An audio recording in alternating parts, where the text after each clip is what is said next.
My name is Nathan. I'm 36 years old.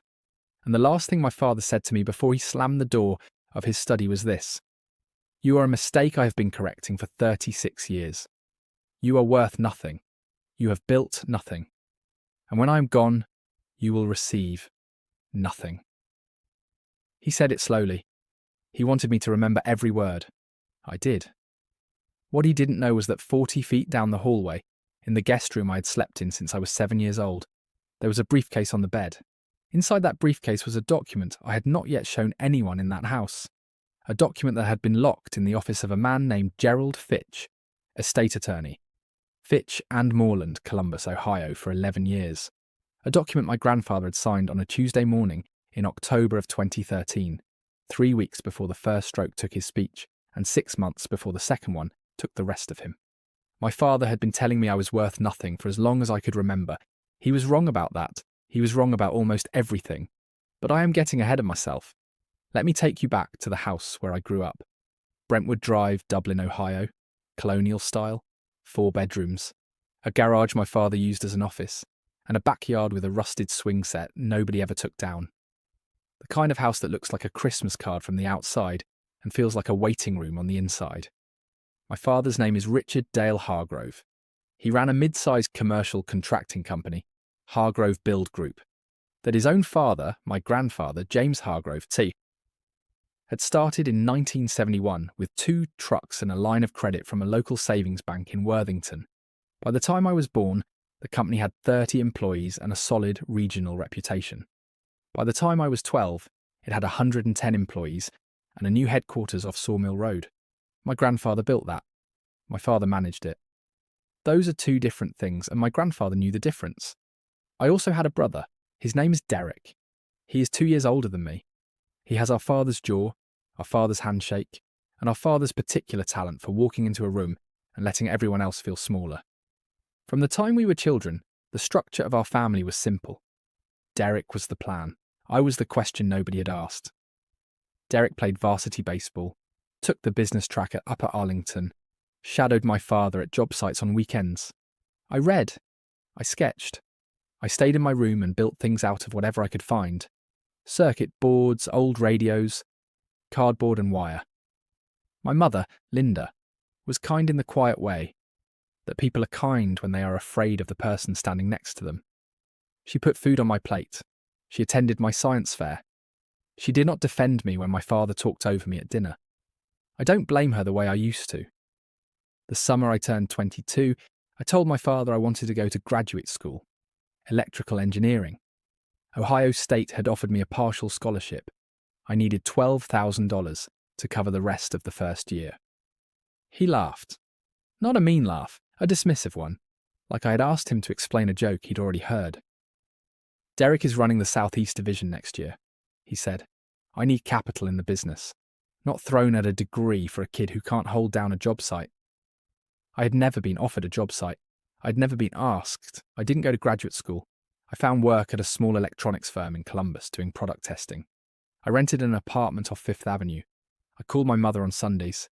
I did not call my father. For the next 8 years I built. Not the way my father built, not with other people's labour and a family name. I built alone. A small tech startup, Creston Signal Systems, developing wireless monitoring equipment for industrial infrastructure. Bridge sensors, pipeline monitors, grid fault detectors. Unglamorous, invisible, essential work. I maxed out 2 credit cards in year 1. I slept on a cot in my office for 4 months in year 2. In year 3, I got a contract with a municipal utility in Cleveland that changed everything. By the time I was 34, Creston had 22 employees, a clean balance sheet, and a letter of intent from a private equity firm in Chicago, valuing the company at just under $9 million. I told nobody in my family. I want you to understand why. It wasn't pride, it wasn't secrecy for its own sake. It was because I'd spent 34 years being told what I was worth by people who had never once asked what I was building. I wasn't ready to hand them that number. Not yet. My grandfather was the only one who had ever asked. James Hargrove. 78 years old when I last sat with him, a Tuesday morning in October 2013, in the sunroom of his house in Worthington. He was already going slow by then. His hands shook when he poured coffee, but his eyes were clear, and they were on me the whole time we talked. He asked me what I was working on. I told him. Sensors, wireless signal systems, infrastructure monitoring. He nodded like a man who understood work from the inside. Your father thinks business is about presence, he said. Being seen at the right table, shaking the right hand. He's not wrong that it matters. But he doesn't know what comes before the table, Nathan, you do. He was quiet for a moment. Then he said, I've made some arrangements. Gerald Fitch has the paperwork. Don't go looking for it before it's time. You'll know when it's time. I asked him what that meant. He smiled. Small loop on the left side of his mouth, the same smile in every photograph I had of him. It means I know which one of my grandsons built something, he said. He died 6 months later, February 2014. The second stroke came fast. By the time I got to the hospital, he was already gone. At the reading of his will, Gerald Fitch's office, March 2014, my grandfather left the house in Worthington and his personal savings, approximately $340,000, to my father. Standard. Expected.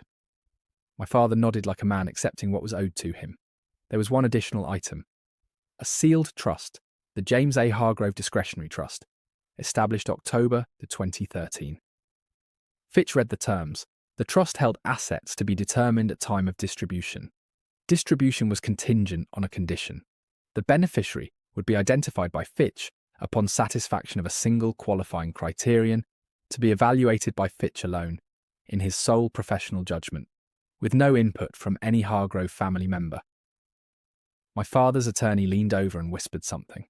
My father looked at Fitch. What's the criterion? I'm not at liberty to share that, Mr. Hargrove. The trust was constructed specifically to prevent the condition from being influenced by family pressure. My father looked at Derek. Derek looked at my father. Neither of them looked at me. I drove home alone that afternoon. I sat in my apartment and I thought about what my grandfather had said in that sunroom. You'll know when it's time. I filed the thought somewhere quiet and I went back to work. The call came on a Wednesday in September of last year. Gerald Fitch's office. His assistant. Mr. Fitch would like to schedule a meeting with Nathan Hargrove at your earliest convenience. The matter pertains to the James A. Hargrove Discretionary Trust. I drove to Fitch's office on a Thursday morning. He was 81 years old, thin, precise, the kind of man whose desk had nothing on it that wasn't supposed to be there. He shook my hand and sat down and looked at me the way my grandfather used to look at me. I've been watching Creston Signal Systems, he said. I said nothing. Your grandfather's criterion was this. The trust distribution would go to the grandchild who, quote, builds something of his own that stands without the family name. Fitch and Moorland has monitored both your career and your brother's career since 2014. Your brother Derek has served as a division manager at Hargrove Build Group his entire adult life. The company was founded by your grandfather. The name on Derek's business card is your grandfather's name. He paused. Creston Signal Systems, founded by Nathan James Hargrove, registered in Ohio in 2016. No family capital, no family contracts, no Hargrove Build Group business. $9 million valuation letter of intent from Meridian Capital Partners, Chicago. He set a document on the desk in front of me. The trust holds 40% of the original Hargrove Build Group equity, which your grandfather retained privately and never disclosed to your father. He retained it specifically so it could not be inherited directly. At current company valuation, 40% of Hargrove Build Group is worth approximately $4.2 million. I looked at the document, my grandfather's signature at the bottom, October 14th, 2013. Your father does not know this equity exists, Fitch said. He has been operating under the assumption that he owns 100% of the company. The room was very quiet. He doesn't. Now I need you to understand what happened next. Because this is where the story changes. If you've ever been told you are worth nothing by the one person who was supposed to believe in you, drop a single word in the comments right now. Whatever word you're feeling, I read every one of them tonight. I did not call my father that day. I did not call Derek. I called my own attorney, a woman named Sylvia Park, Baird and Park, Columbus. I had worked with her on the Creston Incorporation and the PE letter of intent. I told her everything. She listened without interrupting, which was the thing I had always valued about her. "Nathan," she said when I finished, "does your father know Fitch has been in contact with you?" "No." "Does anyone in your family know the PE deal is close to closing?" "No." "Good. Don't tell them. Let me talk to Fitch. Give me 2 weeks." She called me back in 11 days. "Here's what your grandfather did," she said. "He set up the trust in 2013, knowing your father would fight it if he knew it existed. So he structured it as a discretionary trust with a third-party professional trustee, Fitch, and no disclosure obligation to the family until distribution. Your father has been paying Hargrove Build Group's corporate taxes on the assumption he owns the company outright. He has not been paying taxes on 40% of the equity he doesn't actually own." She paused. "There is also a buy-in clause. When the trust distributes, the beneficiary, you, can either take the equity stake and become a 40% shareholder in Hargrove Build Group, or you can trigger a mandatory buyout provision, requiring the company to purchase the equity at fair market value within 90 days. $4.2 million. Which do you want to do, Nathan?" I thought about my grandfather in that sunroom. I thought about my father's study, the door slamming. "Your father told you I was worth nothing." "Neither yet," I said. "I want to be in the room when he finds out." Sylvia was quiet for 3 seconds. "That," she said, "I can arrange." The meeting was set for a Saturday morning in November. Fitch's office. Sylvia had sent a formal notice to Richard Dale, Hargrove, and Derek Allen Hargrove, trustees and officers of Hargrove Build Group LLC, that a matter pertaining to the estate of James A. Hargrove required their attendance. The letter did not name me. I arrived 20 minutes early. I sat in Fitch's conference room, and I drank coffee from a paper cup, and I thought about the swing set in the backyard that nobody ever took down. My father arrived at 9:02. He wore his blue blazer, the one he wore to every meeting he considered important. Derek was with him. They walked in together, and they stopped in the doorway when they saw me. My father's face did what it always did when it encountered something unexpected. It went still. Not calm. Still. "What is he doing here?" Fitch stood. "Please sit down, Richard. Both of you." "Why is Nathan in this meeting?" "Because Nathan is the reason for this meeting. Please sit down." They sat. Derek glanced at me sideways. He was trying to read my face the way he had always tried to read me, looking for something he could use. I gave him nothing. Fitch opened his folder. He walked them through it the same way he had walked me through it. The trust, the criterion, the 40% equity stake, the 11 years of independent monitoring, the discretionary distribution. My father's face moved through 3 separate expressions in 30 seconds. Confusion, recognition. Something I can only describe as a man understanding that the ground he has been standing on was not his. "That equity belongs to the company," my father said. His voice was careful. "Controlled. He was performing control." "It belonged to your father," Fitch said. "He retained it. He had the legal right to do so. He was a 50% original founder of the company. He held his equity privately. You were aware of this possibility." "I was not aware." "Richard?" Fitch placed a page on the table. "This is the shareholders' agreement you signed in 2001 when you bought out your father's operational control of the company. Section 14, paragraph C. Quote, the retained equity interests of James A. Hargrove, if any, shall remain subject to James A. Hargrove's sole discretion as to transfer, bequest, or other disposition. You sign this." My father looked at the page. His wedding ring tapped the table twice. I had heard that tap my whole life at dinner tables, at his desk, in cars. The sound a man makes when he is thinking about how to win something. "He can't leave a stake in my company to Nathan." He said my name like it was a procedural error. "He can. He did. The trust has been validated by 2 independent estate attorneys and reviewed by the Ohio Secretary of State's office. The distribution is lawful." Derek spoke for the first time. "What does Nathan even do with 40% of Dad's company?" Sylvia spoke from her chair beside me. "Mr. Hargrove, Nathan has 2 options under the trust's buyout provision. He can join the company as a 40% equity shareholder with the corresponding governance rights, or he can trigger the mandatory buyout at fair market value, which Fitch and Moorland has independently assessed at $4.2 million, payable within 90 days of distribution. The room was very quiet. My father looked at me for a long moment, and then something happened that I had not expected. The performance cracked. Not all at once, just at the edges. His jaw shifted. His eyes went somewhere I hadn't seen them go before. He reached across the conference table. He wanted to look like a man making a reasonable gesture. He almost pulled it off. "Nathan, son, we can handle this privately. Whatever Gerald has given you on paper, we can structure a better arrangement inside the family. Derek and I can..."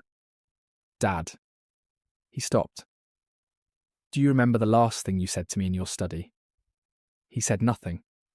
"You told me I was a mistake you had been correcting for 36 years. You told me I was worth nothing." Derek looked at the table. "I want to tell you what I am worth, Dad, not what you think, what the market actually says." Sylvia slid a document across the table. The Meridian Capital Letter of Intent. $9 million valuation. Creston Signal Systems. Founded by Nathan James Hargrove. My father looked at the number. He looked at my name. "I named the company after Grandpa James," I said. "The middle name. Nathan James. Creston. He told me to build something that stood without the family name. I did, and he rewarded me for it." My father sat back. He was not performing anymore. The blue blazer looked like a costume. But this was not the end. This was not even the biggest moment. Because 3 days later, Sylvia called me. "Nathan, I need you to sit down." I sat down. Fitch's team did a final audit of the Hargrove Build Group corporate records as part of the trust distribution process. Standard procedure, they need the current equity valuation verified against the company's actual books. "Okay." "The books don't match the tax filings." I said nothing. Hargrove Build Group has been reporting operating revenues of approximately $4.1 million annually for the last 6 years. The actual revenue run rate, based on bank records and contract invoices, is closer to $6.8 million. The number sat in the air between us. Your father has been underreporting company revenue by approximately $2.7 million a year for at least 6 years. $16 million. Nathan, this is not a trust matter anymore. This is a federal matter. Fitch is a mandatory reporter under Ohio estate law. He has already notified the IRS whistleblower office. I pressed the phone to my ear. Outside my office window, Columbus was going about its Saturday. A bus moved down the street. 2 people walked a dog. "Does Derek know?" I asked. "Derek is a signing officer of the company. He signs the quarterly revenue certifications." I put the phone down on my desk. I sat with that for a long time. My brother had stood at the top of the stairs that Sunday when I was 22, and my father told me not to make my college rejection a big deal in front of him. My brother had watched every birthday, every dinner, every Christmas where I was managed down and he was managed up, and for 6 years he had been signing documents that he either knew were false or had never bothered to check. I did not feel what I expected to feel. I did not feel satisfaction. I felt tired. And then I felt something quieter than anger and much more durable. I picked the phone back up. I called Sylvia. "What do I need to do?" "Nothing," she said. "The IRS has it now. All you need to do is cooperate with the estate process and wait." I waited. The indictment came in February. Richard Dale Hargrove, federal tax fraud, 6 counts. Underreporting of gross business income. Filing of materially false corporate returns. Derek Allen Hargrove, 1 count, negligent certification of false financial records. Derek's attorney negotiated cooperation in exchange for a reduced charge. His cooperation was substantial. The Columbus Dispatch ran the story on a Thursday. Local contractor indicted on federal tax fraud charges. Company founder's son faces 6 counts. Hargrove Build Group faces possible dissolution. I read it at my desk. I did not forward it. I did not call anyone. What I did was this. I called Fitch's office and triggered the mandatory buyout provision. $4.2 million. 90 days. With a company under federal investigation and a dissolution proceeding pending, Hargrove Build Group did not have $4.2 million liquid. They had two options: find a buyer or default. Sylvia had already been in contact with Meridian Capital, the private equity firm that had written the letter of intent on Creston. I had told Meridian's lead partner, a man named Graham Holt, that there was a distressed asset situation developing in Ohio construction that might be of interest. He was interested. Meridian acquired Hargrove Build Group's operational assets out of the dissolution proceedings for $1.8 million. The buyout obligation to my trust was satisfied from the proceeds as the senior creditor claim. I received $4.2 million in March. The remainder went to creditors and legal fees. Hargrove Build Group, the company my grandfather started in 1971, the company my father had run for 30 years, the company Derek had managed for 12 tomorrow. It was sold in pieces in a federal proceeding on a Wednesday morning, and nobody in the family was there to watch it happen. I was in my office. I had a meeting about a new bridge monitoring contract in Indiana. My father pled guilty in April. 18 months federal, 3 years supervised release. His attorney argued mitigating circumstances. The judge was not moved. Derek was not indicted. He cooperated and he kept his certification license. Last I heard, he was working as a project manager for a mid-sized commercial builder in Cincinnati. He called me once. I let it go to voicemail.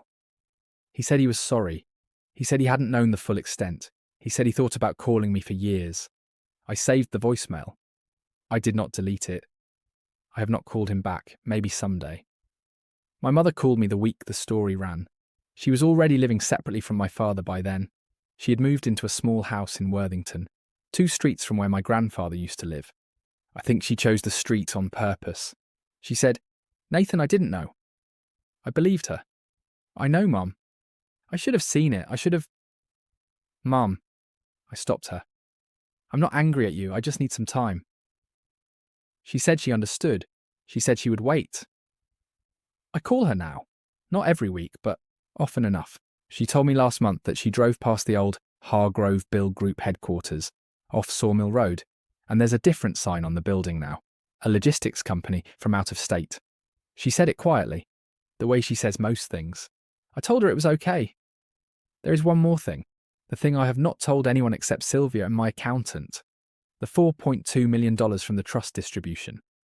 I used $2.1 million to pay down the Creston operating line and buy out one of my early investors who wanted liquidity. I used $600,000 for a facility expansion in Cleveland. The remaining $1.5 million I put into a foundation, the James A. Hargrove Foundation for first-generation engineering students, annual scholarships for students at Ohio State, the University of Akron, and Cleveland State who are pursuing degrees in electrical or mechanical engineering, and who have no family support for tuition. I named it after my grandfather because he asked me one question that nobody else in my family ever asked. "What are you building?" The first cohort was 8 students. One of them sent me a letter 2 months ago. Handwritten, notebook paper. His name at the top.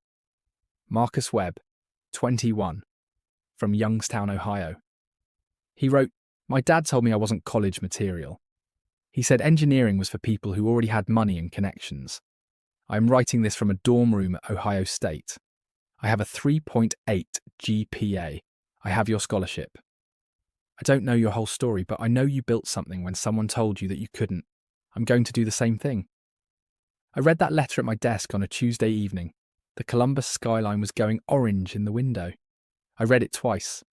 My grandfather knew something about me in a sunroom in October 2013 that my father never figured out in 36 years.